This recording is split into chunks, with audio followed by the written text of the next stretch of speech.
Ultra Quantum Matter Summer Seminar, which is the last one in the Summer Seminar series. Today, we're very happy to have Professor Olexei Motrunich from Caltech and Professor Heisenberg+DM from University of Maryland. Olexei is the first speaker, and he will talk about unified structure for exact scar towers and the fate of exact scars under perturbations. Olexei, you can take it. Hello, everyone. I want to thank the organizers for the opportunity to present our work in this series. The topic of this talk is quantum many-body scars. And in the first part, I will present our work on a unified structure underlying examples of so-called exact scar towers and relation to symmetries. And this is based on the first two papers listed here. And the main driver was a very bright Caltech undergraduate, Daniel Mark, who is about to start graduate school at MIT.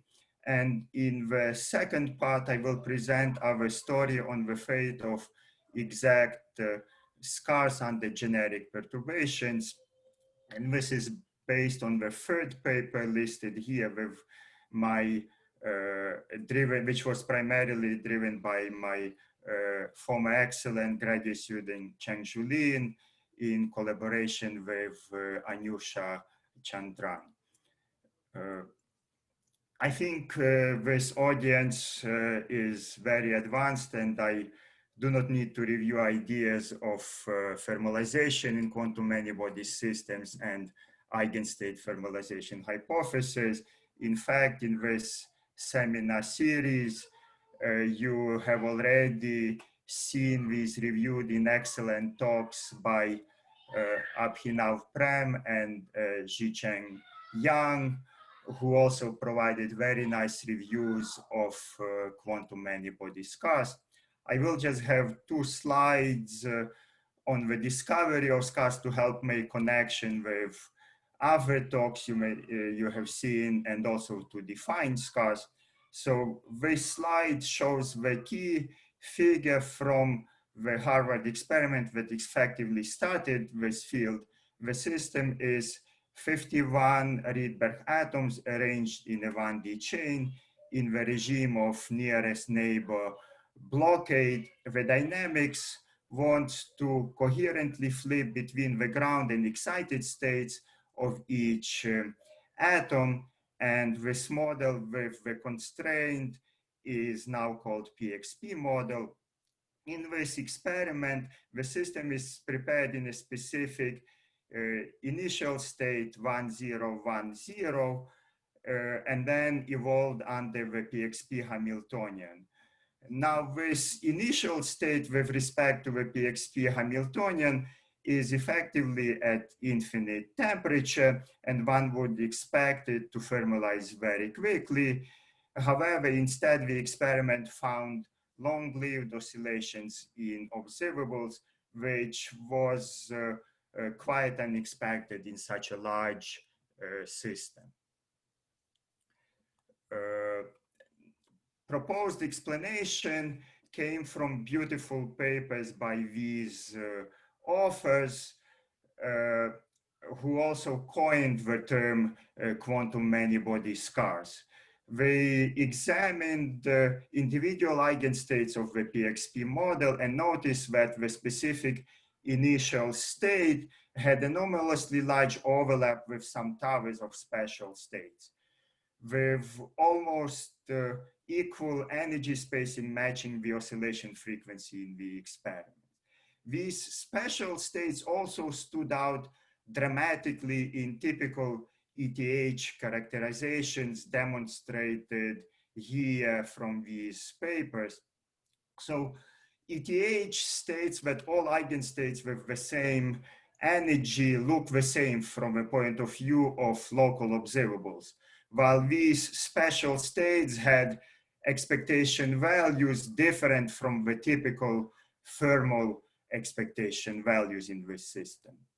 ETH also implies volume law entanglement, which is satisfied by most of the states in the PXP model, while the special states again stood out having anomalously low entanglement entropy. And we can take these properties as defining properties of quantum many-body scars. Now, this is all I wanted to say about the experimental and theoretical discoveries of scar states in the PXP model. The complete story in the PXP model is still not fully understood, but these were very inspirational papers. In the rest of this talk, I will focus on models with exact quantum many-body scars. Some of these models were actually discovered before the experimental and theoretical PXP model studies. A very important example that first demonstrated possibility of violation of strong ETH in non-integrable systems is so-called Shiraishi-Mori construction, which allows constructing many models embedding non-thermal states inside a thermal background. Another recent popular example presented in Abhinav-Prem's talk is so-called Hilbert space fragmentation. Now, in this talk, I will only focus on so-called exact scar towers, which have the structure of equally spaced eigenstates generated by repeatedly acting with some ladder-like operator Q dagger on some base state psi naught. And the first and most famous example of scar towers is the tower discovered by Sanjay Mudhalya, Nicolas Regnault, and Andrei Bernevik in the celebrated AKLT spin chain. Another important example is so-called pi bimagnon tower found by Michael Schechter and Thomas Yadekola in the spin-1 XY model. And there were a few more models known by the end of last year, some listed here, and each was found by ad hoc methods. But by now, with the better understanding of some unifying structure, there are many more models, as you will see. So to be more concrete, let me provide some details about the spin-1 AKLT and spin-1 XY towers. In the first case, the Hamiltonian is the celebrated AKLT spin chain, and the base state is the well-known exact ground state of the model, which is illustrated here in the Schwinger boson picture. The operator that generates the tower is a sum of local S plus squared operators with lattice momentum pi.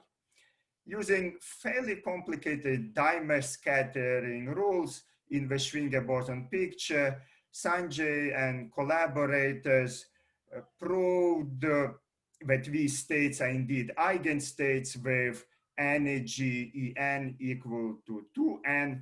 And we also showed that these states can be in the middle of the corresponding symmetry sectors and have at most log scaling of the entanglement entropy. So these states are indeed ETH violating entropy outliers as illustrated in this figure in one sector.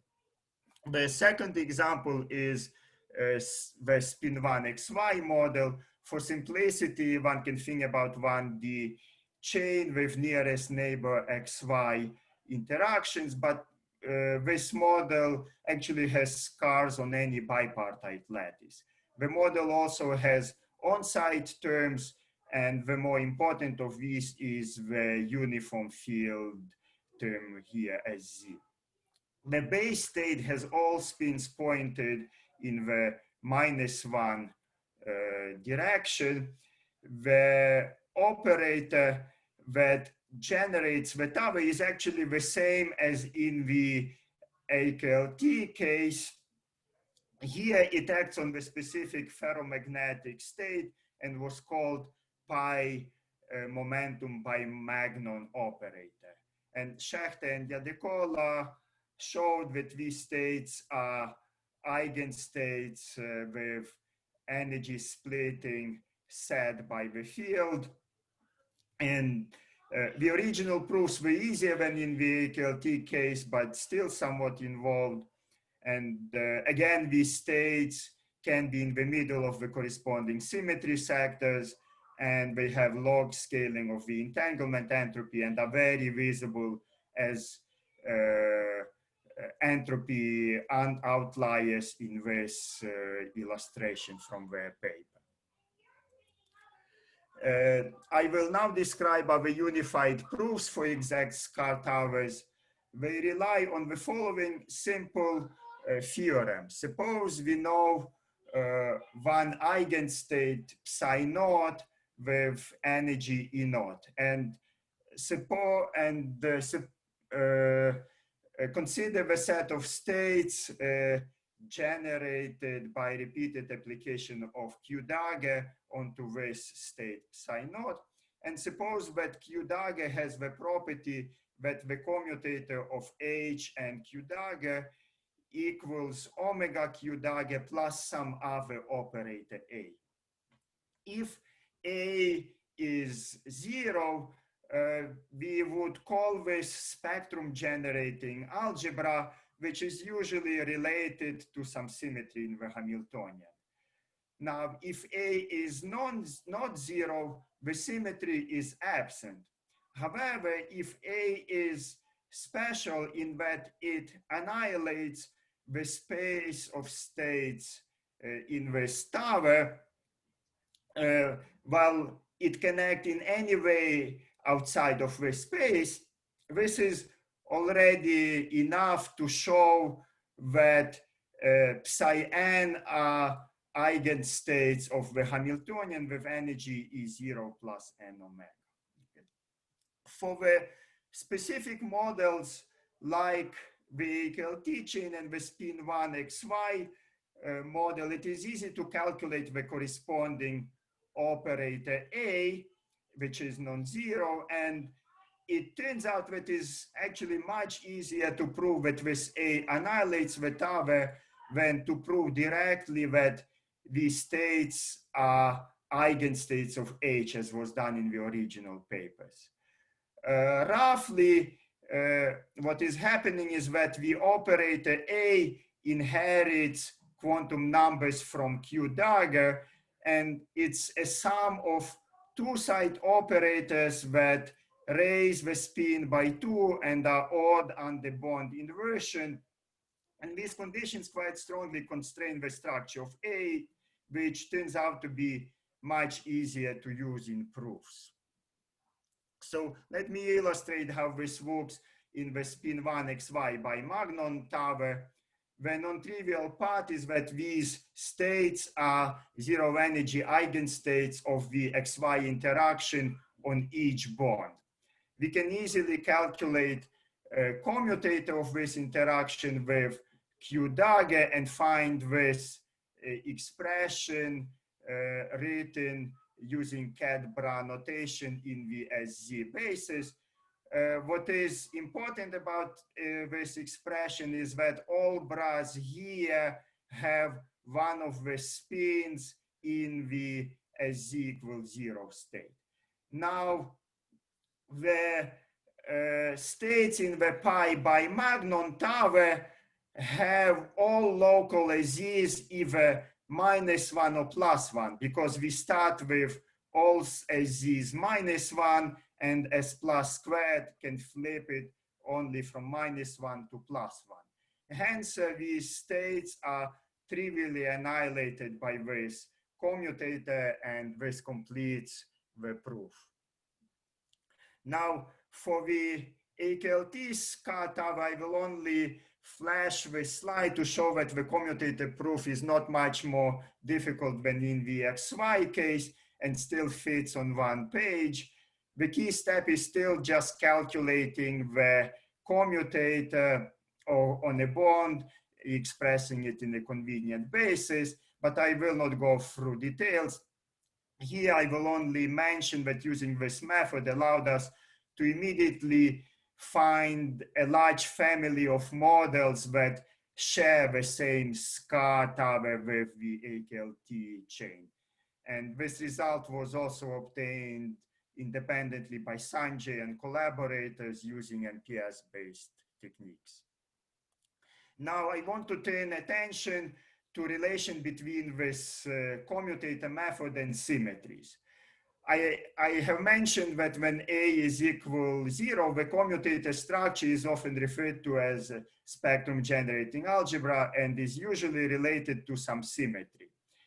You may also recognize the theorem I described as essentially copied from C.N. Young's well-known paper discovering so-called eta-pairing states. So here the setting is electronic Hubbard model on the cubic lattice, but it can actually be on any bipartite lattice. The eta-pairing states are obtained by acting with this Cooper pair creation operator with momentum pi on the electronic vacuum. C.N. Young called this creation operator denoted it using Greek letter eta, and hence the name eta pairing. And he showed that they are exact eigenstates with energy u minus 2 mu times number of Cooper pairs by evaluating the commutator with the Hubbard Hamiltonian, which has exactly the structure as in the earlier theorem with A set equal to 0. So we, and here A is 0 on the whole Hilbert space. So the eta-pairing states are exact eigenstates in, say, 3D Hubbard model, which is non-integrable, and one may wonder if they are scarce states, but of course they are not. It was quickly noted in papers by Zhang and together with Yang that the appearance of these eigenstates in the Hubbard model is entirely due to symmetry. Indeed, for the special chemical potential mu0 equal to u, the Hamiltonian commutes with eta dagger, eta, and eta z, which is just essentially 1/2 of the total electronic charge. And these eta operators satisfy standard SU2 algebra. So such Hubbard model has an additional so-called eta-pairing SU2 symmetry, which is distinct from the physical spin SU2. And this symmetry is sometimes called pseudo-spin SU2. Now the eta-pairing states form the unique multiplet with the highest possible total pseudo-spin, and as such they must be eigenstates of this H0. They can be labeled by the total pseudo-spin of L/2 and its eta z component, which can range between minus L/2 and L/2. Now, if we move away from the special chemical potential, we no longer have the full SU2 symmetry, but this does not change the eigenstates and simply splits them, splits this multiplet in energy. These eta squared and eta z are still good quantum numbers. And now it is clear that the eta-pairing states are not scarce in the Hubbard model, since they are unique states in the corresponding symmetry sectors. And there is no issue with the ETH, since it is understood to apply within each symmetry sector to allow mixing of the states. But the eta-pairing states have no other states to mix with. However, with the insights from our unified structure in the model with scar towers, we now know how to turn the eta-pairing states into true scars. The idea is to perturb the Hubbard model with H prime that is not eta-pairing symmetric, but that annihilates the eta-pairing states. Such H primes do exist, and we show the systematic way to find all of them. For example, we restricted to translationally invariant nearest neighbor spin SU2 symmetric models and enumerated all such H prime. And one of the simplest examples in this model turned out to be so-called Hirsch model, which has been around since the early days of high TC cuprates. So here one adds to the Hubbard model a so-called charge bond interaction, and it is easy to see, to prove that this Hirsch term annihilates the eta-pairing states, is spin SU2 symmetric, and is not eta-pairing symmetric. Here is a numerical demonstration that the eta-pairing states are indeed scarce in the Hirsch model, where we studied it on a 1D chain with generic values of the Hubbard U and Hirsch coupling X. The left panel shows evidence that the model is non-integrable using standard level statistics, diagnostics, while the right panel shows that the eta-pairing states are indeed outlier, entropy outliers inside the ETH-like looking background of states.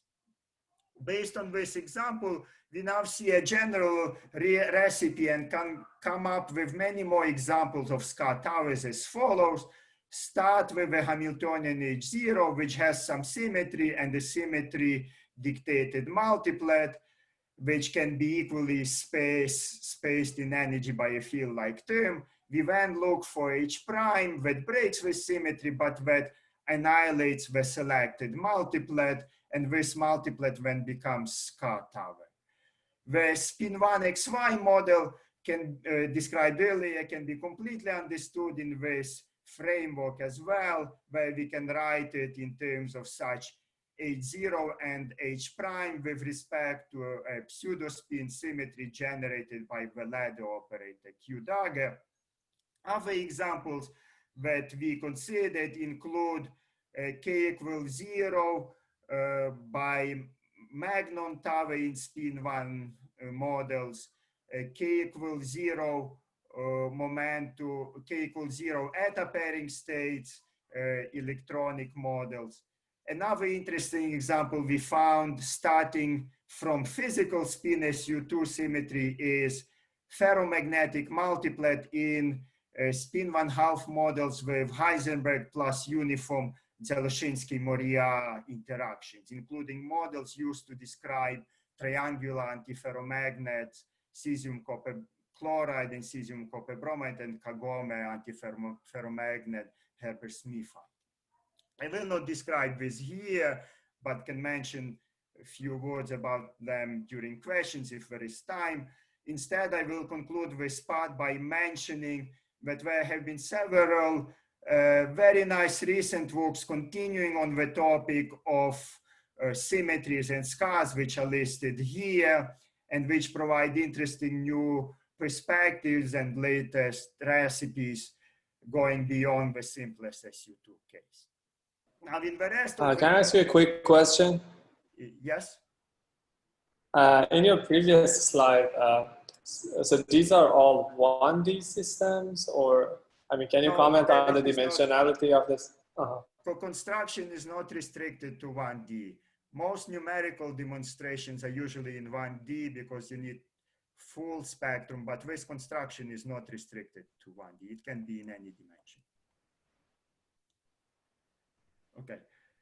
In the rest of the talk, I want to consider a question which has received much less attention, but is also very important, namely what happens with such exact scars under generic perturbations. And here and below, the strength of the perturbation is parametrized by lambda, and we are interested in the regime of small lambda.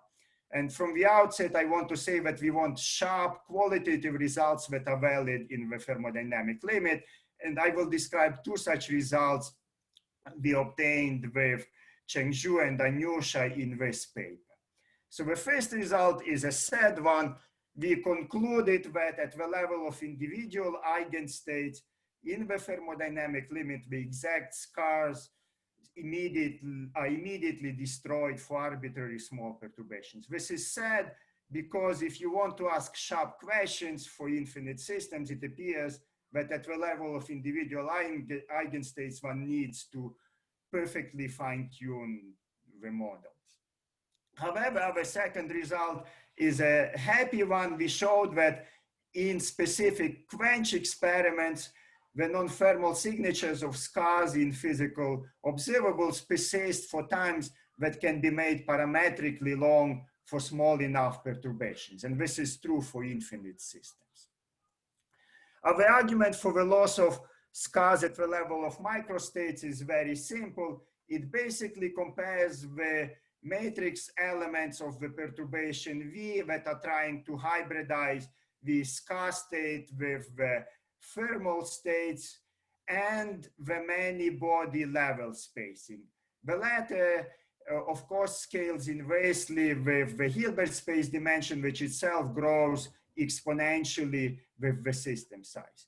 On the other hand, the matrix element of interest is overlap of the thermal state with the state obtained by V acting on the original scar state.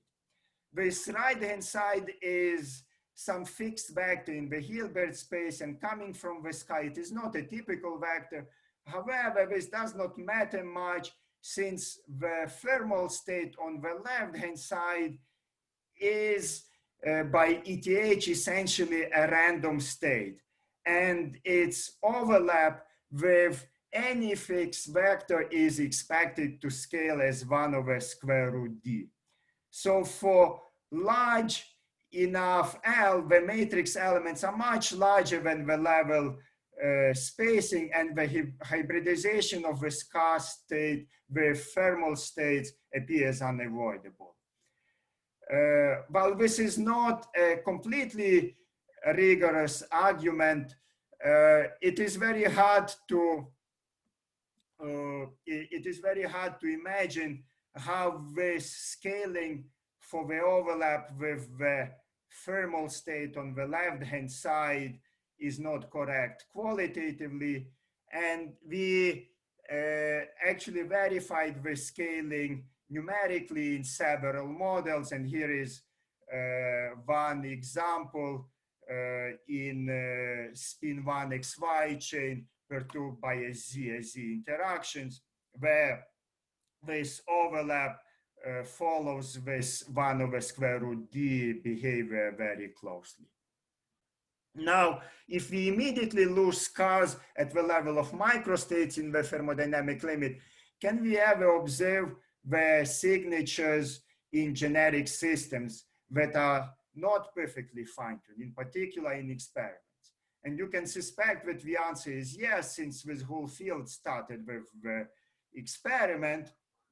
I will indeed argue that in quench experiments, we can observe non-thermal behavior for a long time under generic perturbations. And here, this is demonstrated with numerical experiments in the spin 1 XY chain perturbed by a Z interaction. The initial state is a product state with spins alternating in the plus Sx and minus Sx direction. Schechter and Yadicola showed that this state has 100% of its weight on the scar tower described earlier, and quenching from the state in the unperturbed model results in oscillations that persist to infinite time. When we add perturbations, these oscillations start to decay with slower decay for smaller perturbation strength.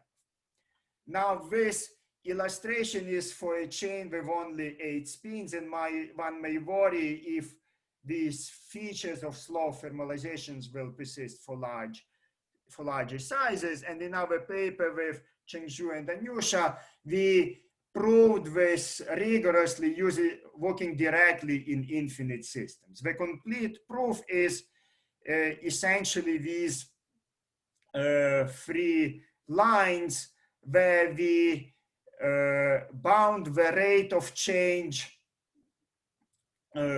of the observable at any time t. I will not go through each step in detail, which are here mainly to emphasize that the proof is fairly elementary.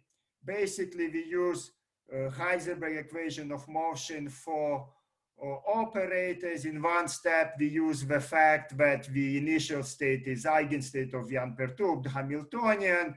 We write out the perturbation as a sum of local terms Vj, and we bound expectation values by the norms. The only non-trivial mathematical step is in this last line, where we use Lieb-Robinson theorem to bound contributions from pieces of V that are outside the Lieb-Robinson cone relative to this local observable at the measurement time. And we can bound Lieb-Robinson, using Lieb-Robinson, we can bound this whole sum by a constant, while the pieces from inside the Lieb-Robinson bound, from inside the Lieb-Robinson cone, we bound using even more primitive bounds, just replacing this by order 1, since each operator here has norm of order 1. And this sum gives us the linear in T behavior here. So the mathematics is of this rigorous bound is the Lieb-Robinson, while the physics is that the locality of the Hamiltonian imposes limitations on the rate of change of observables. Now, if we initialize in a scarce state, the local observable starts from a non-thermal value. And with this bound on the rate of change, at time t, the observable cannot move away from this initial value, but by more than lambda t squared. So we are guaranteed that we cannot reach the eventual thermal value, which is order 1 away from the initial value, at least until time larger than 1 over square root lambda. And we can make this time arbitrarily long by making lambda small. So we observe, to observe the non-thermal behavior due to scarce, we do not need to perfectly fine-tune.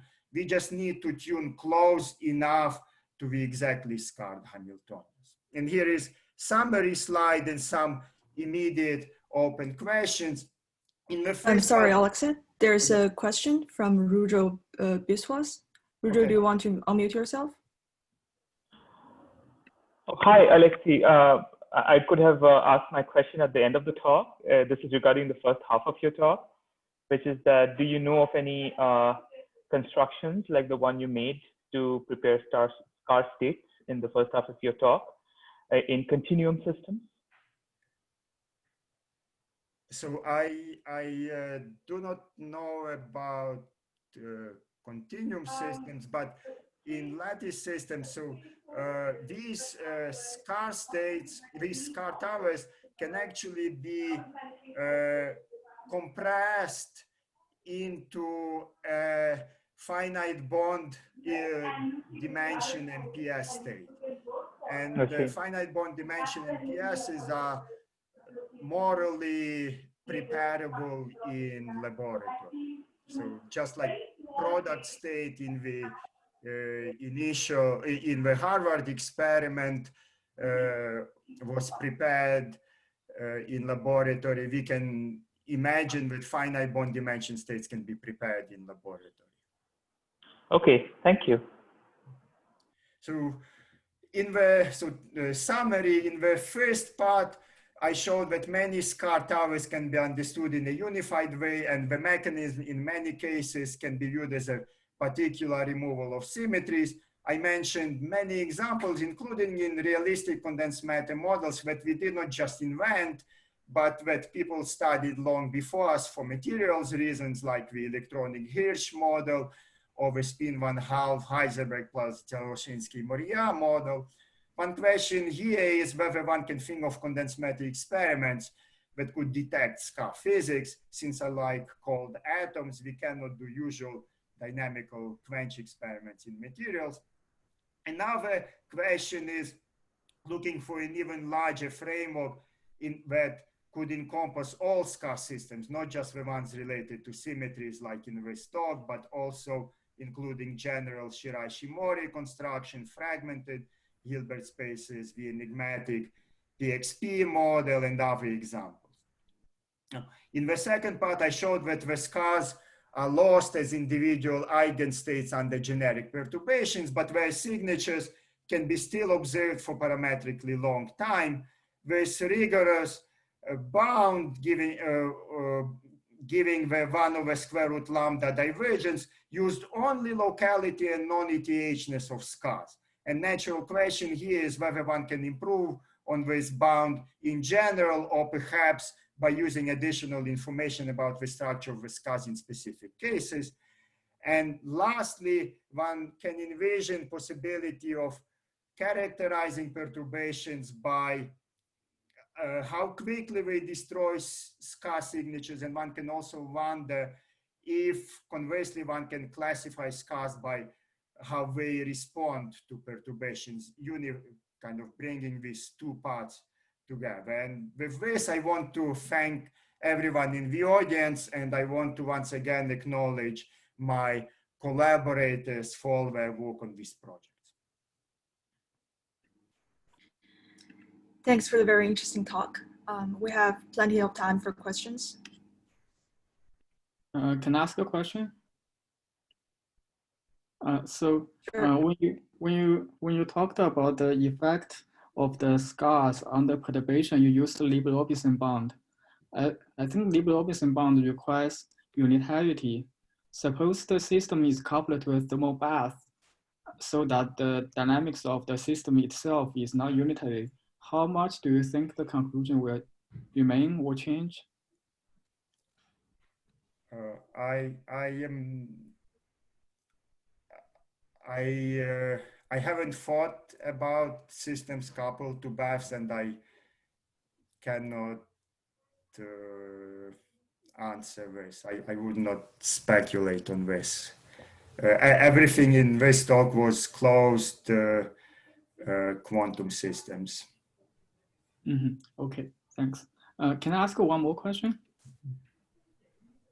So in the first part, you focused on the case where the energies of the scars are equally spaced. Are there models or recipes of how to construct models for scars where the energies are unequally displaced?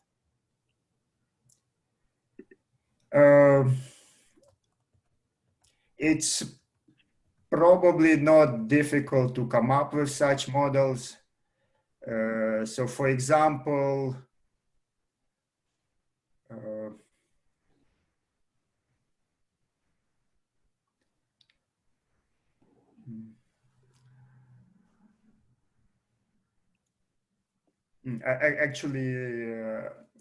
example I had in mind is not quite correct. I do not know about examples off top of my head, but I suspect that it is, it may be possible to come up with models. One may be able to play with some such Hamiltonian and generate unequal spacing, but I do not know off top of my head. Okay, thanks. Hi, Leszek. I have a question, actually two. The first one is related to this time scale T star that you talk about at the end of the talk.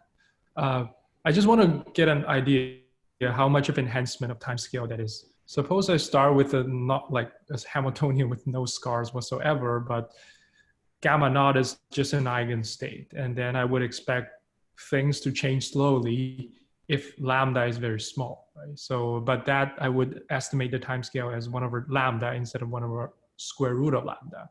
Should I compare things this way? As in, I just want to kind of have an idea how much of enhancement of time scale that is coming from the assumption that we are starting with a scar state or having scar Well, states. so actually, so this bound here, I did not assume that we start with a scar state. I only assumed that we start with an eigenstate. And the key here is, so while there is a prefactor lambda, the key here that it's actually very difficult to control this bound at arbitrary time. Notice that this right-hand side grows with t. Right? So that's the challenge. At t equals 0, the rate of change is bound by lambda. But it's very, I want to control it for arbitrary time t. Okay? Right. Now with this, once we have this bound, we are guaranteed that at time t, the observable hasn't changed by more than this. Now, for quench from a generic initial state, this is not a very useful, this may be not a very useful bound, but for a quench from scar state, this is a useful bound because you are guaranteed that the initial value is order 1 different from the final value to which you expect this will eventually formalize. So to make this, to reach that finite value, then you are guaranteed that it has to take at least of order 1 over square root lambda. This is not a tight bound, but this is the best we could come up with rigorously without any additional assumptions. I see. Okay, so I guess I kind of want to know that, let's say I talk about a Hamiltonian without a scar, but without scar phenomenon whatsoever, with a small enough perturbation, I would have slow decay of local observable that was initially finite, right? So this bound is still valid, but you start in something and you at long time is something which is probably away by also of order lambda. And you cannot usefully use this in that. I see. Okay. Thank you. And my second question is, I see that if there's this spectrum generating algebra, it's obviously very easy to understand why there's a sequence of energy where we have a whole bunch of eigenstates. And as you've already mentioned, that I guess implied by your later work that having that tower doesn't guarantee the stability of the scars under perturbation. But maybe even prior to that, like having that algebra doesn't even guarantee that I have a sequence of state that has low entanglement entropy, right?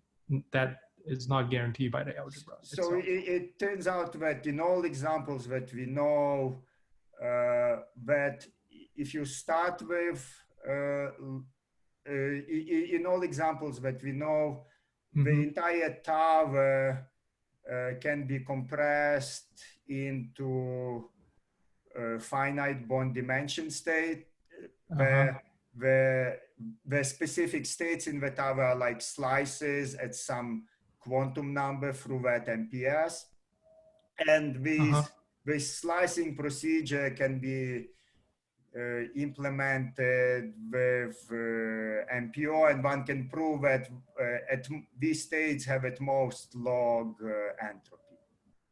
So so these are like these are proof based on specific examples, right? Like just having that structure doesn't guarantee anything. As in the higher the energy there is, the more number of Qs it's acting on the, say, the ground state, and then in principle the bond dimension of the MPO, I mean, certainly is bounded from above by n, but that's not enough for the proof of low entanglement entropy.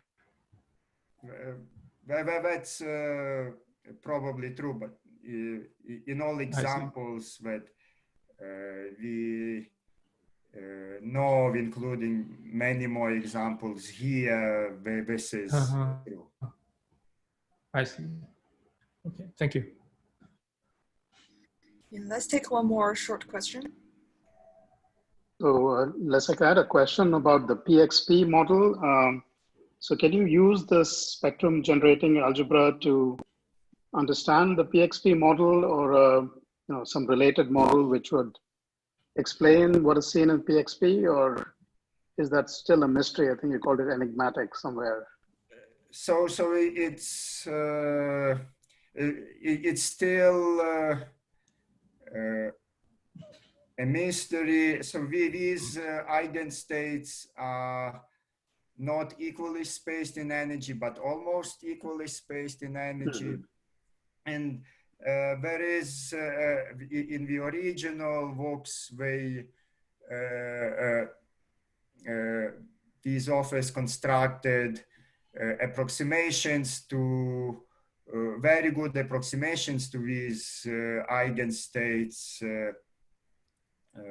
using something we called forward scattering approximation. And in later works, particularly in Zlatko's group, they actually